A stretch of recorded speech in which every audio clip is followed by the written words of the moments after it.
Sir David Attenborough is here. He has spent his life exploring and documenting the natural world. Since joining the BBC in 1952, he has dedicated his documentary film career to creating nature programming for television.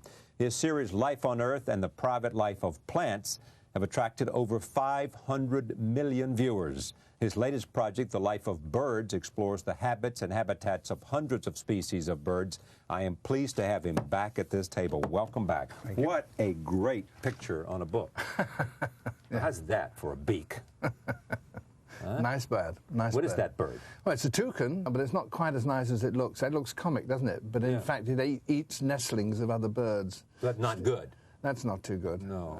You see one of those sticking that beak into a hang nest and picking out a little naked neckling, throwing it up in the air, and catching it and gulp. Bad bird. How much before you got involved in this did you know about birds? Well, I guess I knew a bit. A bit, not much, a bit. Well, yeah, you know, one mustn't boast. I mean, you were not as we say in America, a birder.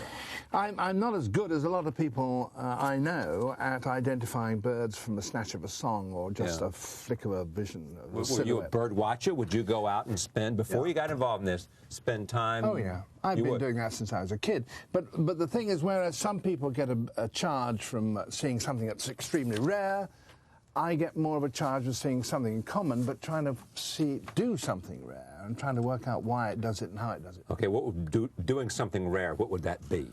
That would be entertaining 3 mates at the same time. With a little...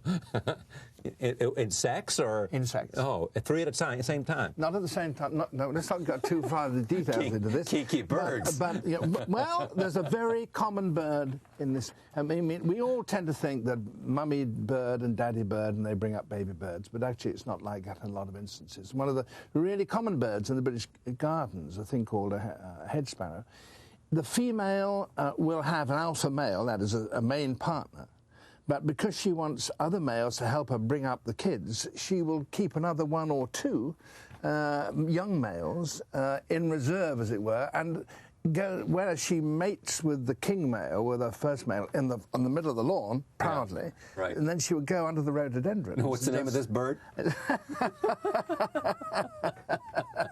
Well, people, a lot of names put to it, but hedge sparrow is the one we normally use. Hedge sparrow? Hedge sparrow. Oh, my God. And she goes under the rhododendrons, you see, and has a little quickie. A little quickie? A little quickie. Under the rhododendron? Under the rhododendrons, and then comes back. This is oh, my God. I shocked you. Yes, you did. Oh, God, those birds. But why, the question for you is why birds? I mean, what is it about birds? Because birds are the one contact that almost every one of us has with the wild world. There can't be anybody except perhaps some poor convict in San Quentin or somewhere who doesn't see a bird sometimes in the day. Who's in solitary confinement. That's right. We all see birds. And we don't see wild mammals, we don't see reptiles, you know, we all see birds. And what's more, they come to they're friendly, they come to, and then they lift their wings and disappear. Yeah, and they're graceful and they're pretty and they're beautiful. Yeah, they're not all good though. No, well, some are. This one, for example, too good a is time, not so good, and there are others that come in and are destructive. Sure. Yeah. Well, yeah, I know, but so are kids. Yeah, exactly. What's your favorite bird? The birds of paradise. Really? Yeah. What are they?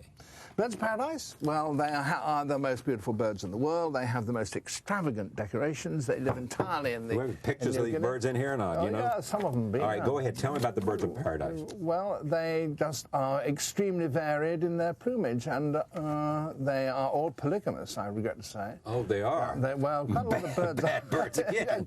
Yeah. Oh, my God. No monogamous birds around here. Well, there are some. Oh, yeah? Yeah. Right. Albatross are monogamous. Oh, is that right? Yeah. Albatross is monogamous. They are. And you know why? No. Well, because they're young, for the same reason that we're monogamous, or think we're monogamous, or pretend that we're monogamous. Right. They have kids, they have youngsters that take a long time to rear. A baby albatross takes over a year from hatching to when it's going to be free and when it can fly itself. So the male has to keep coming back year after year, month after month, day after day. having flown for 1,000 miles to get food for it, and so it has to stick with its own female. Now, so then when it comes back, it can't breed the next year because it's taken over a year to rear one baby. When it comes back next year, there's the same mate saying, well, how about it again, kid? Okay, that's an exception. Generally, birds play around a lot, don't they? Well, some do. Yeah. Some Is this the bird of paradise here? That is a bird of paradise, yes, but there are 40 different kinds of birds of paradise. No, but you like these because what? Well, because they're so beautiful. And they have extraordinary courtship dances. Now, there's another interesting bird.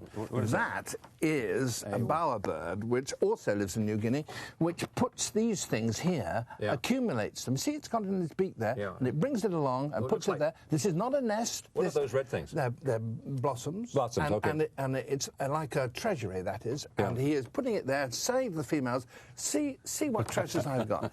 And he arranges them in different ways. So it's to impress the female. Exactly. And there's another bird of paradise. Oh, there's another bird of paradise right there? That's right. Yeah. Wow, and this is what? Well, that's another bowerbird. That's a bowerbird, okay. A bowerbird. But this is all about impressing females. Female. Yes. Saying, look how pretty these things I collected for you.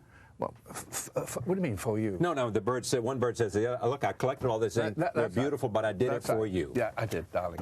Oh, darling. Yes. All right, let's take a look. This is also a documentary, which is, as we always said, this is a companion book, roll tape. This is a night camera, you with a night camera, watching a kiwi on the beach eat its dinner. Roll tape. Watch. Now, here's what's interesting about that. Can you do things now that when you began this great interest you had in nature, you couldn't do? Yeah, I couldn't do that 3 years ago, 4 years ago. I mean, that's very dark. You probably saw the stars. I mean, that's how accurate, how sharp that camera was, how receptive it was. And I... Probably the first time a kiwi's ever been photographed like that. As far as I know, it's the first of a truly wild kiwi. Up to about 5 years ago, if you say I want to film a kiwi, they'd say, yeah, come to the zoo. We got one in the zoo, and we've got them attuned to light, so we'll be able to fix it. Yeah. But that was a truly wild kiwi. So you can do things now you could never have done 3 or 5 years ago. That must make your whole life much more exciting now. Every year there's something we can do that we couldn't do last year. Now, the kiwi did not mind you being there, as you explained to me, because... It didn't know, you see, because it's a nocturnal bird, its eyes are very small. It doesn't use its eyes. It relies on smell. I saw that bird coming out, and I saw it working its way along this strand line of rotting seaweed. Yeah. And I figured if I lay on the rotting seaweed, the seaweed would smell stronger even than me, so that the kiwi wouldn't know. And as he said, he walked along, and he came to within as close as I am to you. Yeah. The BBC, when you went to them and said birds, they must have just said, all right, go, David. It's a perfect idea. And you must work for very nice bosses. Is that what they say to you? Is that what they say to you? Yes, because I work for myself. I have a conversation with myself. Oh, I see. No, no, but they didn't say that. Well, they said, are you sure?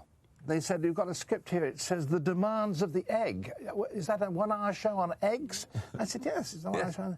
We're talking about a 13-part series. Are you sure? Are you sure we want to do 1 hour on eggs? And I said, yes. And you were right. And I was right. Yeah. Well, I think so. Yeah, but you've got a history and a track record with them. So basically, whatever you say, they're ready to go. Not quite. Well, they argue the toss. Why shouldn't they? They should do. Where do you put birds, having done this with some of this other stuff that you've done, and talk to me about it? Well, I've had a lot of letters saying this is the best thing you've done. I think so, too. But it's because of the birds. I mean, you bring your... Yeah, it's because of the birds. Yeah, they're so alive and interesting, and as you say, they come and they're graceful. And I mean, just to be at sea on the shoreline and see birds come in, I mean, the sheer grace. Yeah, it's astonishing. And there's one program entirely about flight, about how birds fly. How do they fly?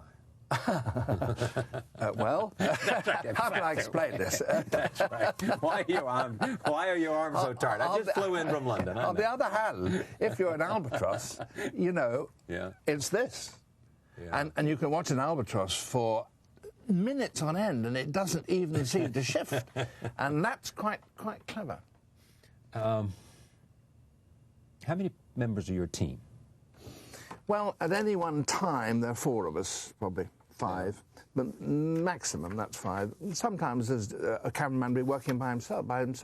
There are up to over 40 different cameramen work on a project like this. 40 different cameramen. 40 different cameramen. I write all the scripts before we start so that we know exactly what we're going to do. And then there's this guy who's crazy about hummingbirds. And we say, OK, I want the tufted coquette, and I want the Jamaica streamer tail, I want the courtship behaviour. And he says, fine, great, I can go and watch hummingbirds. And away he goes. Yeah. The interesting thing about hummingbirds, Johnny Carson, you remember the great American television icon, put a camera outside in his house or in Malibu or wherever he lives in California, and filmed 24 hours the hummingbird, just and saw all that sort of. It's in there. It's in there. Are the stories in there? Yeah, well, not the Carson story, the hummingbirds. I wouldn't dare tell a story about Johnny Carson. The hummingbirds. Hummingbirds. Now tell me about them. Well, what's unique and interesting, and what makes them special? Well, they have a very special way of flying, which is unlike that of any other birds. That is to say, they have a universal joint here. I mean, they. I didn't know that. Well, actually, their wings form a figure of 8. Yeah. And the wing flips over so that its profile is the same way, which is very, very similar to a helicopter, aerodynamically. And they can do that for how many hours? Oh, well, they can do it for a hell of a long time, but the most remarkable thing about a hummingbird, of course, as everybody knows, is that it flies across the Bay of Mexico, at least one of the species does, right across the Bay of Mexico, on its migration from this country down to South America and Central America. And it takes, I think it's about 36 hours to fly continuously. Yeah. And it only just makes it. And if it's the case, as we know it is, that the continents are all shifting, every year Mexico gets farther away from the Rio Grande, you know? And the time will come when that poor little bird won't be able to fly over. It'll just flop into the sea. Oh, no. But it's a long time off. Now, was any of this trip for this thing perilous for you? No, I don't go in for peril. You don't go in. But I mean, we spend a lot of time up in the canopy, 200 feet above the ground. Yeah. But on the other hand, walking across Broadway, as I know to my certain experience, is also much more tricky. dangerous than looking at the birds. Yes, exactly. The eagle. Eagle, yeah. For a lot of us in America. Oh, the bald eagle. The bald eagle. Mm-hmm. Great bird. Great bird. Why are there lots of them around now, or what's the status? More than there were. Yeah. I mean, it was quite a shock when the American administration discovered that the bald eagle was on the way out. Yeah, exactly. And conservationists were able to do something about it. They got proper backing, and now the bald eagle's okay. It's a sort of the symbol of America. It is. You know, is there a bird that's a symbol of England? No. Any other country in the world other than kiwi for New Zealand, I guess? Yeah, that's right. Yeah. I don't know. What's a cuckoo? I don't know. No, I don't know either. Is there an area of the world that has the most interesting birds? Well, South America has the greatest number of birds. Costa Rica has the greatest number of birds. Why Costa Rica? Because it's on the migration route. It's a bit of a cheat, really. Oh. I mean, it's right there. All the birds come down and they go back again, and that's as far as they just happen to stop in for... That counts as a tick, you see. So you've got more ticks in Costa Rica than anywhere else. Yeah. Now, which bird do you like least? If birds of paradise you like most, what do you like least? Vultures. This fella here. Yeah, vultures are not too hot. Vulture? Oh, God, no. No, I mean, they don't have any feathers on their head. They have these bald heads because feathers would get soiled with all the gubbins which they put their heads into. And you see a vulture take its head out of the inside of a zebra with guts dripping from its beak, and you think that is perhaps not the most attractive of birds. Yeah. The idea of being people who go out into Central Park and just early morning to watch birds is fascinating to me. I mean, there's just the whole notion of quietly looking to spot some bird that they've never seen before. That is right, and but that is in itself, I mean, you consciously think that that's what it's about, but actually what it's about is a real thirst that all of us have to be in touch with the natural world. Is that what it is? I believe so myself. But that's part of what defines your life, isn't it? Absolutely. You are our guide to the natural world. We are, but all human beings are part of the natural world. We are part of the living world. That's why it's so important to us. Yeah. Of all the birds, I mean, what are the most endangered today? Well, there's a bird called the kakapo. The kakapo is a giant flightless parrot that lives in New Zealand. You have a picture of a kakapo Yeah, I here? do. Endangered. Endangered. Yes. 5 of them left in the world. Well, a bit more than 5, but not much more than 5. Yeah. What's this? Well, that is a thing called Notornis, which is also an extinct bird, very nearly extinct bird, was thought to be extinct for 50 years, and they rediscovered it also in New Zealand. How long take you to do this? 3 years. 3 years? Yes. That's you know, it's 10, 1-hour documentaries. 10 one-hour documentaries. And that's not bad. 3 months per documentary is not bad. Now, are you involved in anything other than the writing? Yes, I write. Well, yes, I present it and direct it. Yeah, I know you're on camera and you write your own stuff. And do you get involved in the editing and sort of the final cut and making sure? Yes. But we're what they call a tightly knit team. Tightly. All professionals. Yeah. The only sad thing here is that during this, your wife Jane died. Yes. How did you go on? Because you are a member of a team, and if you suddenly decide that you are going to hide in the corner and do nothing, the project collapses. And that's no way to serve a memory. And it's no way to serve her memory, and it's not what she would have wished. And in any case, it is better to be busy than not to be busy at such times. It's great to have you back. My Thank you. Great sympathy for that loss. But this book is, and this television series is a tribute to what the two of you were about. The 10-part series airs on Tuesdays beginning on July 20th. It runs through September 20th. 10 episodes. The companion book is called The Life of Birds. David Attenborough, Sir David Attenborough. Thank you so much. Thank you for coming here. Thank you for joining us.